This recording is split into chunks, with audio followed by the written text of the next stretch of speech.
Hello everyone, Priyanka's किचनमध्ये तुमचं सर्वांचं स्वागत आहे. आज आपण खानदेशातील हिरव्या वांग्याचं भरीत कसं बनवायचं ते बघणार आहे. चला मग कसं बनवायचं ते बघूया. सर्वप्रथम वांगे स्वच्छ धुवून व पुसून घेऊन त्याचे देठ काढून घ्यावी व नंतर वांग्याला सुरीने छोटे छोटे काप मारून घेऊन वांग्याला थोडे थोडे तेल लावून ते गॅसवर चांगले नरम भाजून घ्यावे.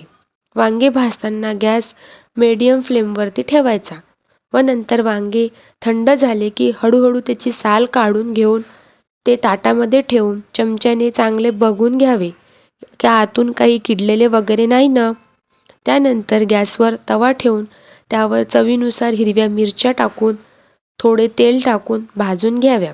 नंतर एका भांड्यामध्ये भाजलेल्या हिरव्या मिरच्या, 7 ते 8 लसूण पाकळ्या व थोडे मीठ टाकून ते चांगले कुटणीच्या साहाय्याने बारीक करून घ्यावे.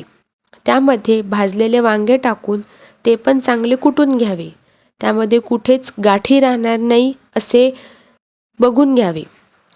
आता गॅसवर कढई ठेवून त्यामध्ये तेल टाकून ते गरम झाल्यानंतर जिरे, मोहरी टाकून त्यामध्ये थोडे कच्चे शेंगदाणे टाकून ते चांगले भाजून घेऊन व नंतर त्यात बारीक कापलेली कांद्याची पात टाकून ते चांगले मिक्स करून 10 मिनिट ते पात चांगली शिजू द्यावी. त्यामध्ये थोडी हळद टाकून बारीक केलेली वांगे टाकून व चवीनुसार मीठ टाकून ते मिक्स करून त्यावर 5 मिनिट झाकण ठेवावे व नंतर गॅस बंद करून त्यावरचे झाकण काढून बारीक कापलेली कोथिंबीर टाकून ते मिक्स करावे. आणि हो, मी हे सगळं कुटून घेतलंय.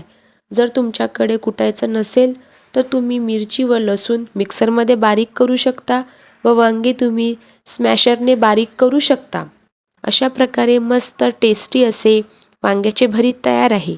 आता आपण मस्त वांग्याचं भरीत, कढी व बाजऱ्याच्या भाकरीचा आस्वाद घेऊया. आणि हो, व्हिडिओ आवडला असेल तर लाईक अँड सबस्क्राईब नक्की करा. धन्यवाद.